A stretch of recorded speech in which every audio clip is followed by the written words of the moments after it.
داستان غم۔ آج کے دور میں جس سے ملیے وہ اپنے دکھوں اور مسائل کی داستان سناتا ہوا ملے گا۔ جو مسائل کا ذکر نہیں کرتا وہ نہ ملی ہوئی چیزوں اور محرومیوں پر سراپا حسرت و یاس بنا ہوتا ہے۔ ایسا لگتا ہے کہ لوگوں کے پاس موضوع گفتگو اگر ہے تو صرف یہ ہے کہ ان کے پاس کیا نہیں ہے۔ کتنی عجیب بات ہے، یہ گفتگو وہ لوگ کرتے ہیں جن کے دور میں انسانی تاریخ میں پہلی دفعہ ایک عام آدمی کو بھی وہ کچھ میسر ہے جو ماضی میں بادشاہوں کو بھی حاصل نہ تھا۔ اس بات کی ہزاروں مثالیں دی جا سکتی ہیں، مثلاً سخت گرمی میں ٹھنڈے اے سی اور مسلسل چلنے والے پنکھے کی ہوا کبھی کسی فاتح عالم کو بھی نصیب نہ ہو سکی۔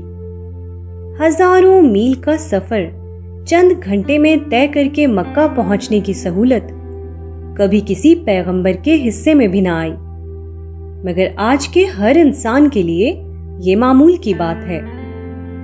ان جیسی نہ جانے کتنی مثالیں ہر سو بکھری ہوئی ہیں، مگر کوئی شخص ان کو دریافت کر کے اپنے مالک کے حضور سجدے میں نہیں گرتا۔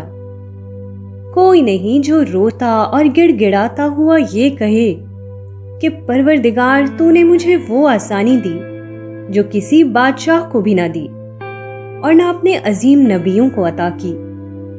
ہاں، غربت کے شکوے بہت ملیں گے، محرومی کی شکایت بہت بیان ہوگی، مایوسی کے قصے بہت سنائے جائیں گے، مگر کاش کوئی ان دکھی لوگوں کو یہ بتائے کہ یہ ہزار پا کر ایک کے کھونے کا شکوہ کر رہے ہیں، اہم ترین پا کر بہت کم کی محرومی سے رنجیدہ ہیں۔